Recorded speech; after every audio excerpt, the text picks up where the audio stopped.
Franchising is the most misunderstood and most overlooked form of entrepreneurship. We're here to educate you and help you find the entrepreneur within. Franchising is not all about the French fries. We find that individuals who are exploring business ownership tend to have a lot of misperceptions and misunderstandings about the franchise industry.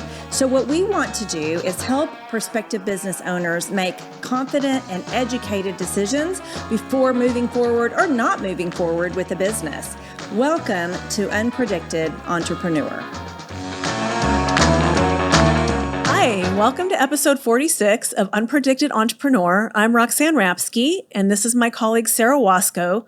We created this podcast to bring you education and information about entrepreneurship and all things franchising. And speaking of franchising, today we have a guest that is a local Crusher franchisee. We're welcoming Al Fertage, and he's also, I want to make sure I get this right, a portfolio manager in his family investments. So welcome, Al. Hi. Thanks for having me. So appreciate it. This is a great opportunity to get to know you a little bit more and share a little story about franchising and how I ended up here. Yeah, we're going to get to all of that, and we appreciate you taking the time out. So to get started, everybody has a story. That's why we call this Unpredicted Entrepreneur. Most of us never imagined that we would end up in this world of franchising. So what's your background, and kind of tell us what your professional experience was, and then we'll get into how you found franchising. Sure. So a very different background. I actually studied engineering, and my first job out of school was running a manufacturing plant. So that's how I started my career, my professional career. Then after being in manufacturing for a few years, I went to work for Walmart in logistics.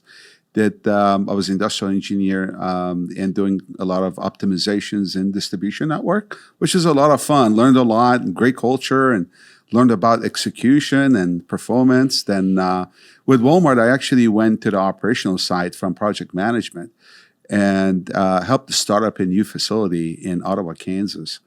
Large facilities, these are 1.2 million square foot facility. They employ over 1,200 people. So we built the facility up from ground up, and I was part of the team and operated that, was responsible ultimately for 300 people. At that point, I was actually about 24 years old. I was very young. Wow. Yeah, I started very early, and I loved management, working with people. That was something that I always enjoyed. And then I got recruited, and I worked for Nike. And Nike is just a real fancy and different culture, very successful business. And I ended up to be a distribution manager. At that point, I moved up from 300 people to 2,000. Wow. So a lot of people to manage, and a lot of issues to address, and a lot of opportunities to learn. And I was with Nike for a while. I actually started up a 300,000 square foot facility when I was with them. Made it very successful. That was one of the visions that Nike at that point felt not had for just-in-time fulfillment. Mm-hmm. So left Nike, I got recruited and completely changed, moved from consumer products to industrial products. I went to work for a company called Thomas & Betts, which is owned by ABB. They're a big electrical manufacturing business globally. And I was a general manager for a million-plus distribution center. And I was managing at that point 1,000 people.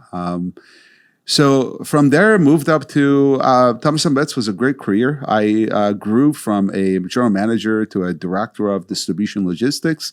And then I moved up to VP of Global Distribution Services, where I actually dealt with a lot of the infrastructure and the movement of the product from Asia to Middle East to Europe to United States, and different cultures, different time zones. Terrific experience. I would say that part of my career growth, a significant part of it was related to Thomas & Betts and working for Thomas & Betts. Great people, great leaders, great CEO. My boss was terrific. And then went to grad school and got a bit of an education. And then I completely changed direction, went to private equity side. So this was a time that in private equity was growing significantly. So I went to work for a company in Cincinnati, and I was the head of all of operations. So I procured about $300 million worth of products out of Asia. I had manufacturing facilities in the U.S., the end-to-end supply chain movements, product development, and manufacturing. So it was terrific. Great. Learned a lot, did a lot, understood private equity model, which is very different than regular business, public or private firms.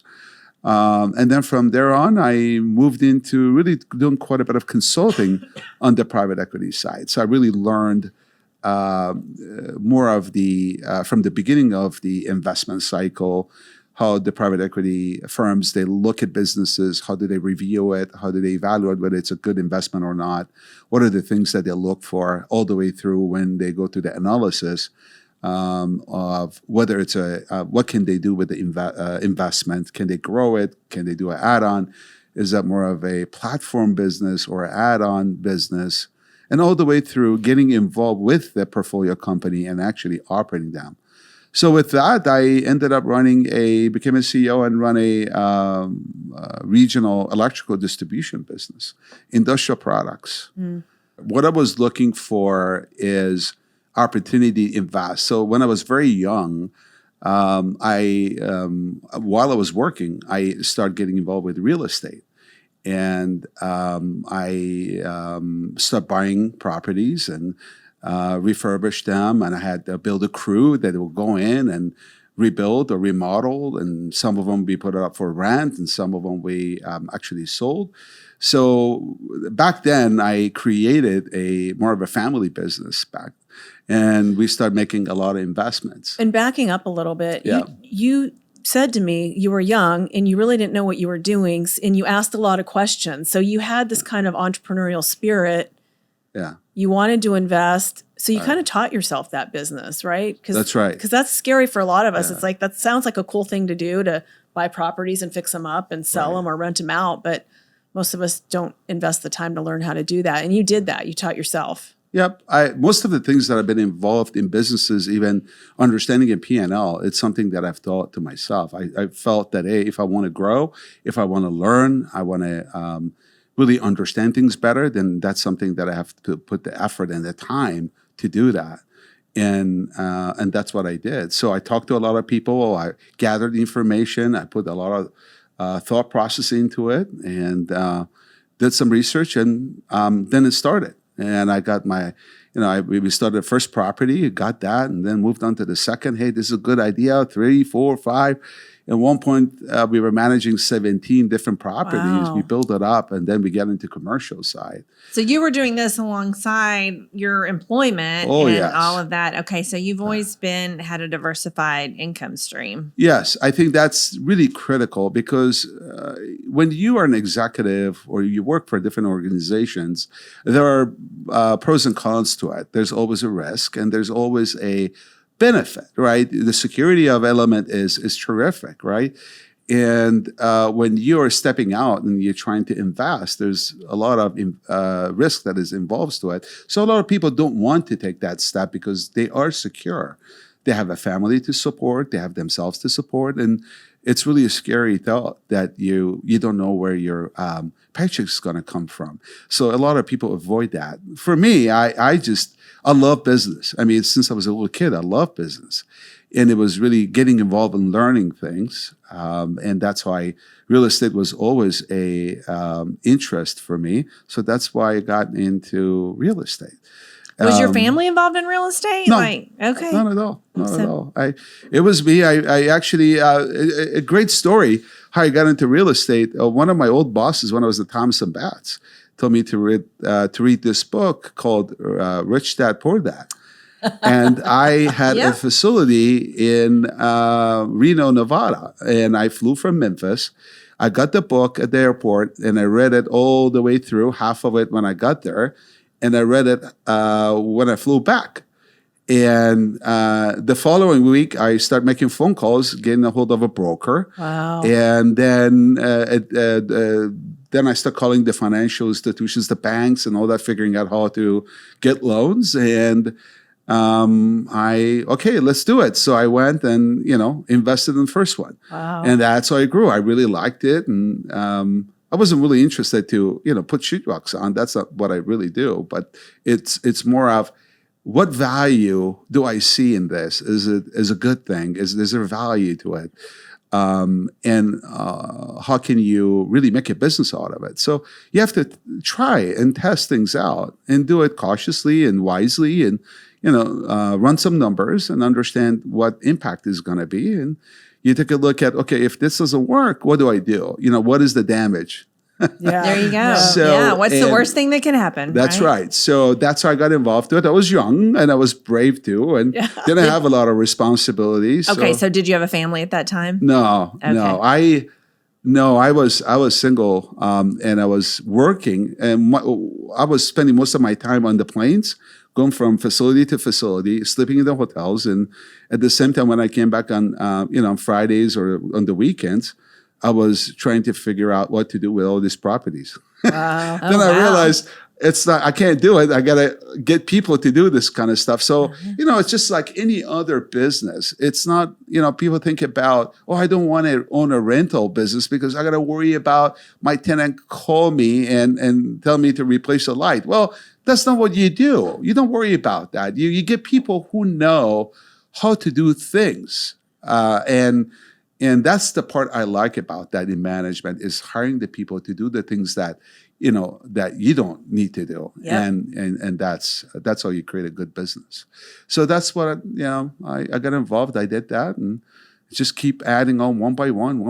And Well, and going into the franchising thing, you weren't initially looking for a business for yourself. So when you and I first started speaking, you were looking for something for your daughter and for your wife to get involved with. And then next thing you know, Al's taking over and deciding he wants a business. Great story. Yeah. So this is a really nice story to actually, as an entrepreneur. So I was actually running a company, and I always thought about, I want to build something. So we built the real estate thing. We always look at opportunities. I've done startups before, different businesses. Most of them have been in consumer, one on the consumer side, one on the B2B side. Mm-hmm. So we built a company from ground up. We procured stuff from Asia and India, and we supplied different regions of the world, not in the US, but it's Europe and Middle East. So I always I want to do something more. So I thought maybe that's a great opportunity to build that for the family as well, diversify the portfolio. My daughter's going to SMU. She's going to graduate. So I thought I got to keep her busy. And teach her entrepreneurship at a young age, right? Yeah.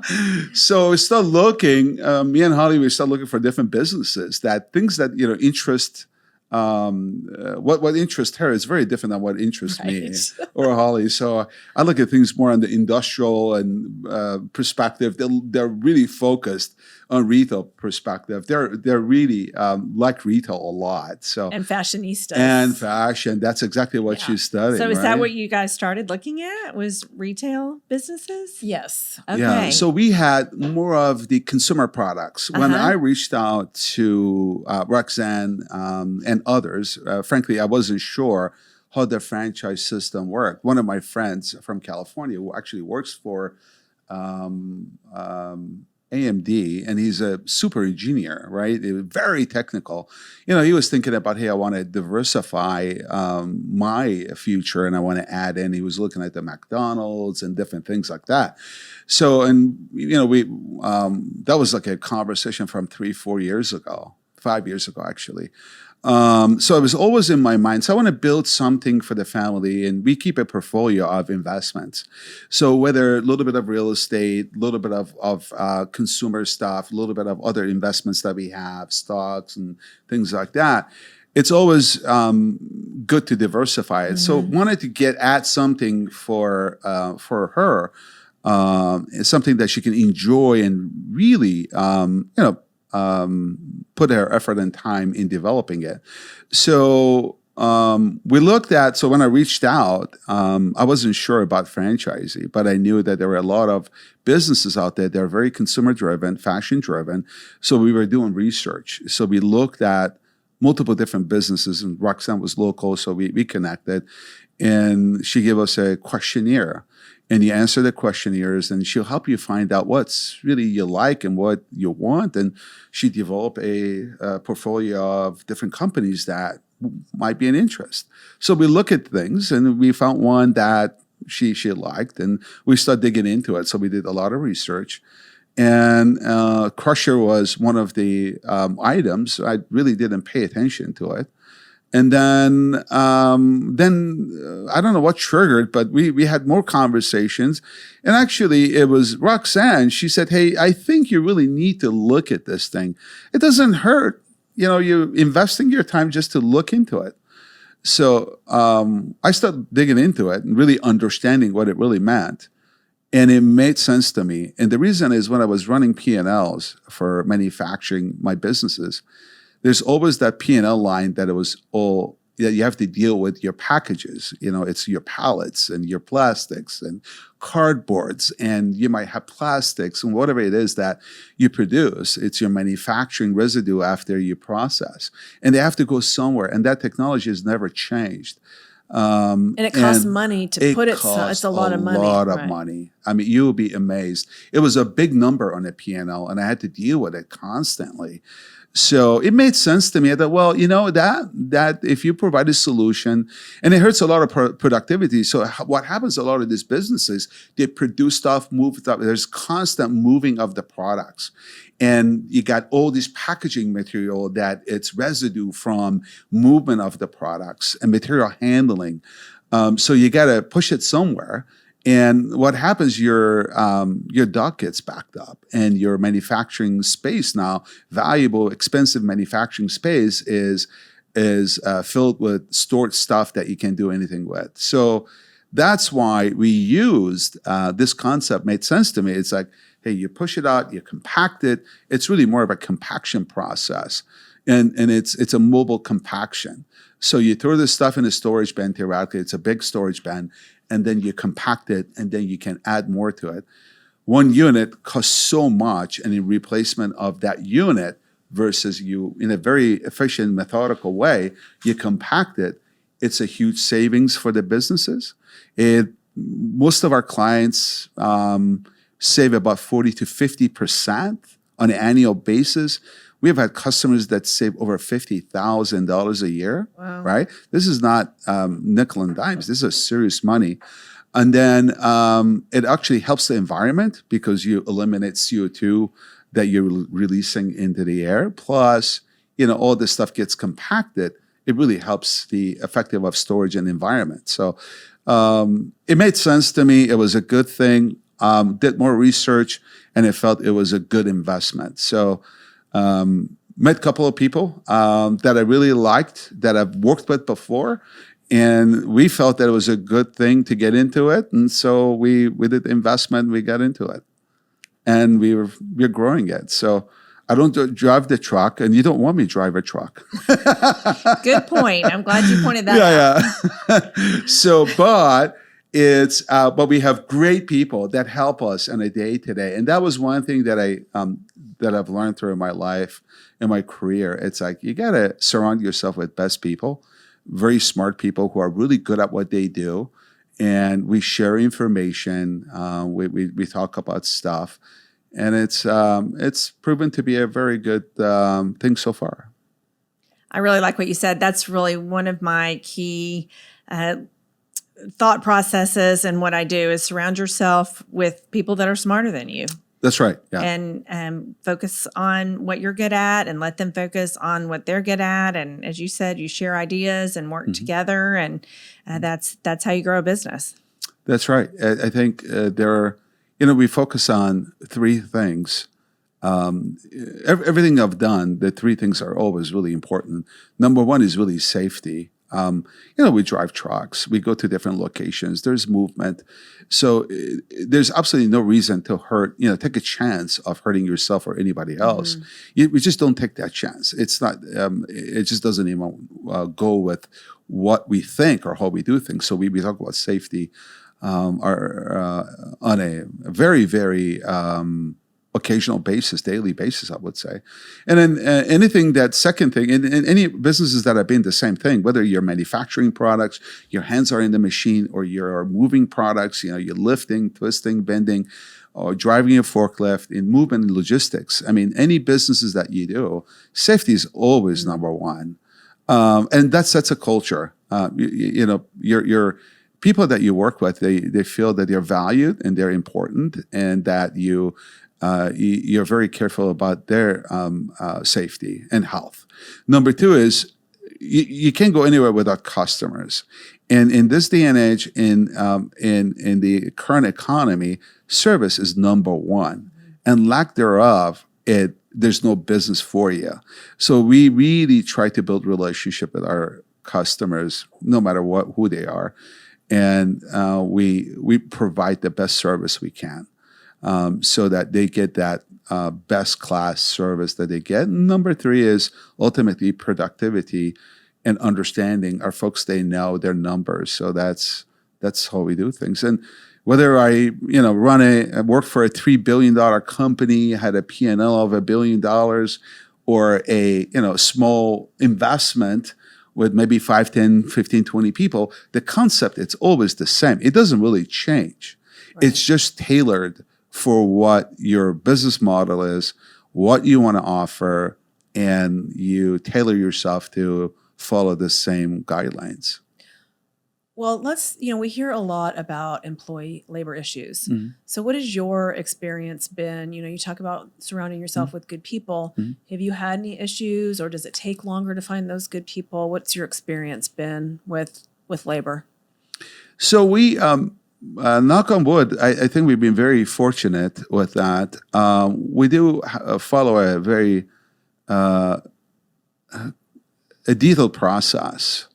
So we have our admin that actually looks at, does the ads, and then they go through identifying from our criteria who are potentially the best candidates. And we look at people that have been around for a long time and on the same job. So we get a lot of people that they change jobs on every year, and that doesn't work with us. It doesn't go with what we're trying to offer. Mm-hmm. So we go through that process, and then we do a phone interview, and then after the phone interview, we do a video sometimes. I have a great partner who handles all of the sales and operations, and he actually does a video, a Zoom interview.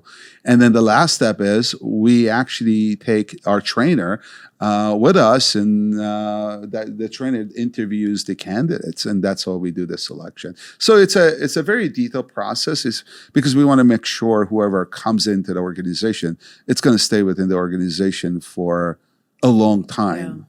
Yeah. And we say that at the beginning. It's like, hey, this is not a in and out numbers thing. We're looking for somebody to be with us for quite a few years. So I'm curious, did you develop that process for hiring, or is that something that was provided to you by the franchisor? No, that's something from experience. Like I mentioned, the people that I work with, they're very talented and they're very smart. They've been around. They've operated businesses. They know the process, so we agree on different steps, and we follow that process. Perfect. Yeah. Well, and that's a good question for the segue that the next subject is. You chose to go with a younger franchisor. Yeah. Somebody that hadn't been around for as long as some of the others, and McDonald's. had a big brand name, right? Like McDonald's or Subway. And there's pros and cons to all of that. So what's one of the reasons that you chose a younger brand than something that was more established? So multiple reasons. One is this is a different times, and what used to work doesn't quite work anymore. So you got to look at for new ideas, innovation, new concepts, value adds, people that are finding new concepts or solutions that helps the businesses. So that was one, and really more from that perspective. Number two, I think a lot of times if there's a good concept, there's a lot of interest, and people actually take a lot of these different locations or territories or whatever you want to call it, and it's hard to actually find those. And the third piece of it was really the concept itself, right? The value proposition. That's really more important, as important as having the availability of being able to start a business and as well as operating the business. We talk about this a lot, and that's one of the things you and I talked about is here in this market, things sell out very quickly. So if somebody wants to operate a location close to their home, or if they want multiple locations relatively close to their home, something that's more established, sometimes it's difficult. So, and with all that, once again, pros and cons, right? So I know that you have become a member of the Franchise Advisory Committee, the FAC. We talked about that. So do you want to explain what that is and the purpose of it? Sure. So, you mentioned earlier, it's a young franchise. So there's a lot of processes are being developed. This is a new concept. It makes sense. There's a lot of interest, and it's growing very fast. So there's a lot of things that have to be addressed in the short term and long term from a strategy perspective. What are you looking at, a year, 2, 3 years down the road?